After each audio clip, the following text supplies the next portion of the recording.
और इस वक्त रिजर्व बैंक के गवर्नर शशिकांत दास कर रहे हैं press conference. Down to the ground that faith shines brightest and comes to our rescue. As a nation, we must have faith in India's resilience and capacity to overcome all odds. COVID-19, a virus of the size of 0.12 microns, has crippled the global economy with more than 300,000 dead and economic activity across the world stalled. Once again, central banks have to answer the call to the front line in defense of the economy. The recent release of macroeconomic data that for the first time revealed the damage wrought by COVID-19 brought forward the need for an off-cycle meeting of the Monetary Policy Committee, that is the MPC, in lieu of the earlier scheduled meeting between June 3rd to 5th, 2020. Over the last 3 days, that is 20th, 21st and 22nd, the MPC reviewed the domestic and global developments and their implications for the outlook. After extensive discussions, the MPC voted unanimously for a reduction in policy repo rate and for maintaining the accommodative stance of monetary policy as long as necessary to revive growth and to mitigate the impact of COVID-19 while ensuring that inflation remains within the target. On the quantum of reduction, the MPC voted with a 5:1 majority to reduce the policy repo rate by 40 basis points, 40 basis points from 4.4% to 4%. Consequently, the MSF rate and the bank rate now stand reduced to 4.25% and reverse repo rate stands reduced to 3.35%. Before I lay out the backdrop, the rational and expected outcomes of the MPC's decisions, I wish to thank the committee members for their valuable contribution during the deliberations. I would also like to thank my colleagues in the RBI who have been working tirelessly in RBI's fight against COVID-19. My gratitude goes out to our teams for their intellectual support, analytical work and the logistical arrangements. A special word of praise for our team of what is now about 200 officers, staff and service providers who are working unstinted 24/7 in isolation away from their families in order to keep the essential RBI services available to the nation. Once again, I wish to express our admiration for the doctors, the healthcare and medical staff, police, law enforcement agencies, functionaries and personnel of the government, the private sector, banks and other financial institutions who have risen to the occasion day after day through the pandemic to ensure continuity in provision of all essential services. Our deepest gratitude to their families too. I would now like to provide an assessment of the current macroeconomic situation, both global and domestic. By all counts, the macroeconomic and financial conditions are austere. The global economy is inexorably headed into recession. The global manufacturing PMI contracted to an 11-year low in April 2020. The global services PMI recorded its steepest decline in the history of the index. Among advanced economies that have released GDP readings for Q1 of 2020, contractions were in the range of 3.4% to 14.2%. For emerging market economies, the growth rate ranged between 2.9% and minus 6.8%. EMI additional pressures in the form of capital outflows and asset price volatility from the bouts of turbulence afflicting financial markets.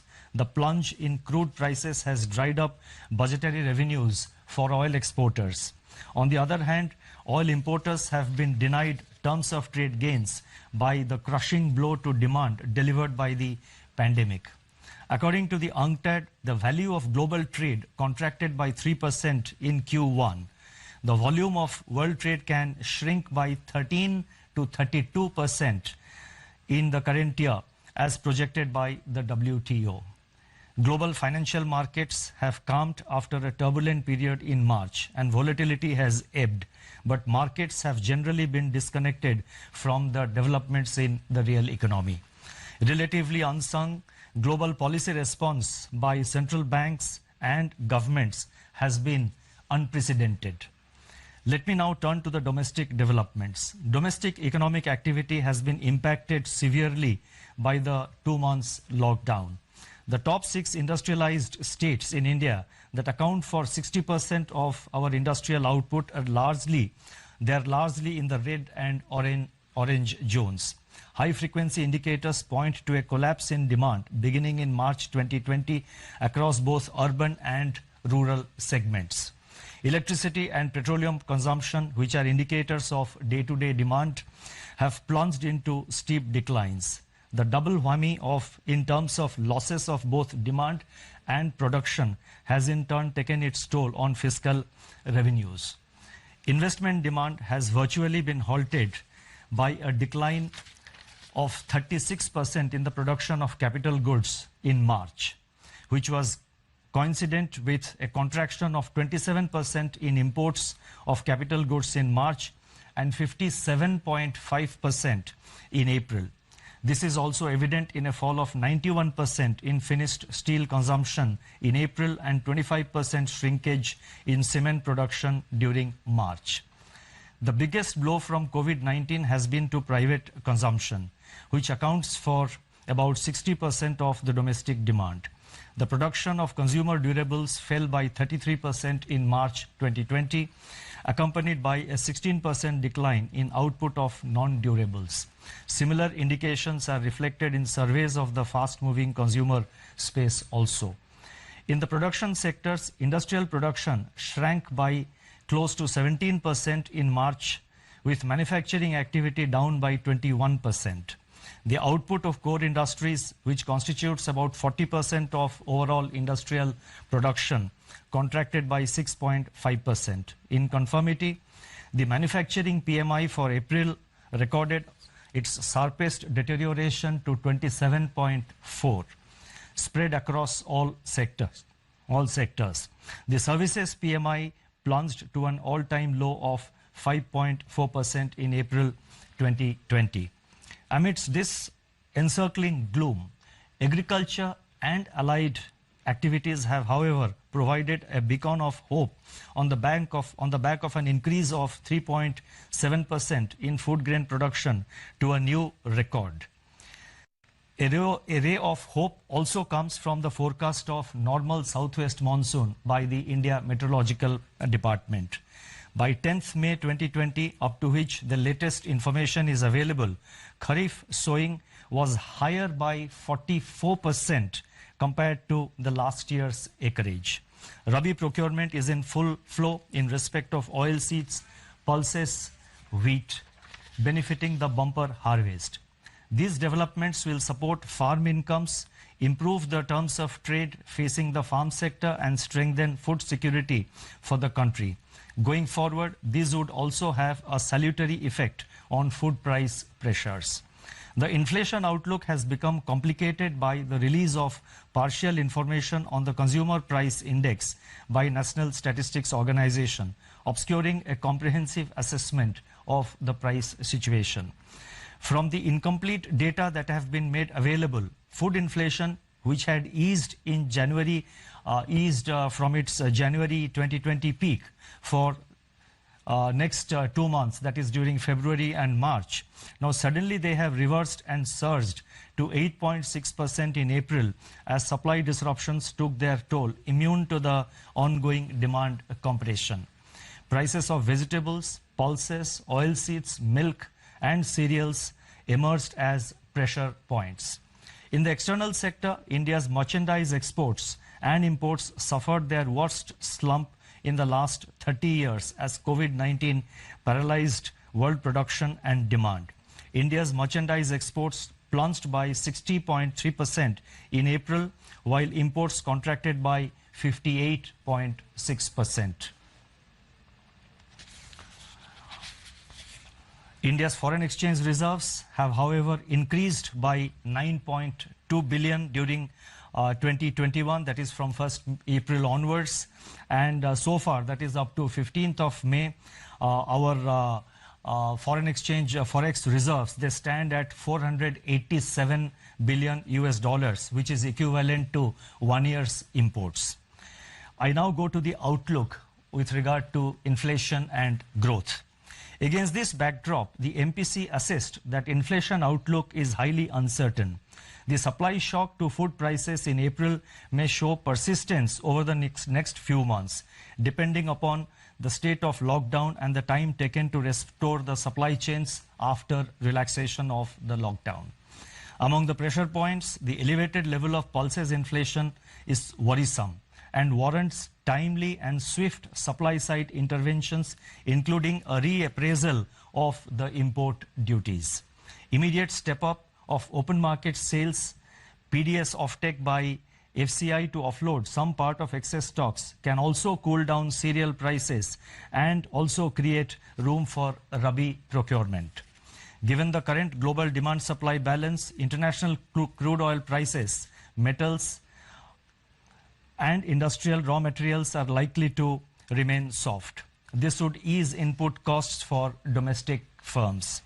Deficient demand may hold down pressure on core inflation, although persisting supply dislocations impart uncertainty to their near-term outlook.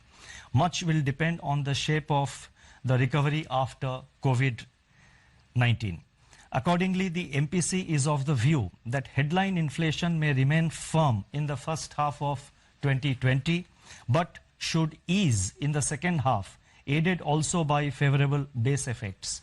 By Q3 and Q4 of the current financial year, it is expected that the headline inflation will fall below the target of 4%. Thus, the MPC's forward guidance on inflation is directional rather than in terms of levels. Going forward, as and when more data are available, it should be possible to estimate the path of inflation with greater certainty. It is in the growth outlook that MPC judged the risks to be the gravest. The combined impact of demand compression and supply disruption will depress economic activity in the first half of the year. Assuming that economic activity gets restored in a phased manner, especially in the second half of this year, and taking into consideration favorable base effects, it is expected that the combination of fiscal, monetary and administrative measures being currently undertaken both by the government and the RBI would create conditions for a gradual revive. तो अर्थव्यवस्था को इस वजह से जिस तरह से global emergency की सिचुएशन आई है, परिस्थिति आई है, अर्थव्यवस्था को नुकसान पहुंचा है, लेकिन उद्योग धंधों में जो परेशानियां हुई हैं, अब उससे आगे कैसे बढ़ा जाए। आरबीआई गवर्नर शशिकांत दास की अहम प्रेस कॉन्फ्रेंस आप सुन रहे थे। हमारे साथ इस वक्त इंडिया टुडे हिंदी के एडिटर अंशुमान तिवारी जुड़ गए हैं। अंशुमान जी, ये प्रेस कॉन्फ्रेंस पूरे देश ने सुनी, लेकिन यहां से क्या अहम निकलकर सामने आया? अभी मीनाक्षी, प्रेस कॉन्फ्रेंस चल रही है। कुछ महत्वपूर्ण उपायों की घोषणा भी होने की जानकारी संभावना है। शायद आरबीआई गवर्नर ग्रोथ के अनुमान बता रहे हैं। कुछ महत्वपूर्ण उपाय और आने बाकी हैं। जी, तो इंतजार हमें करना होगा, लेकिन जो अहम बातें हैं वो पॉइंट्स भी हम दिखा रहे हैं। रेपो रेट को लेकर अंशुमन जी, जो अनाउंसमेंट हुआ है उसके क्या इम्पैक्ट्स आगे? अभी का तुरंत का जो सबसे बड़ी घोषणा है वो रेपो रेट में 40% की कमी है। और रिजर्व बैंक ने लगातार पिछले 3 महीने में लॉकडाउन के बाद और कोविड के बाद रेपो रेट में बड़ी कटौती की है। इस कटौती का फायदा आने वाले समय में ब्याज दरों में कमी के तौर पर मिलना चाहिए, लेकिन इससे पहले जो कटौती हो चुकी है उसका बहुत ज्यादा फायदा बैंकों की तरफ से नहीं मिला है। रिजर्व बैंक की बड़ी चुनौती है कि ब्याज दरें उसने अपने स्तर पर तो कम कर दी है, पर बैंक उस कर्ज को लोगों तक पहुंचा नहीं रहे और कर्ज लेने वाले लोग भी सामने नहीं है। जी, शुक्रिया अंशुमन जी आपका। एक छोटे से ब्रेक के लिए हम यहाँ पर रुकेंगे, लेकिन फौरन लौटेंगे। देखते रहिए आज तक।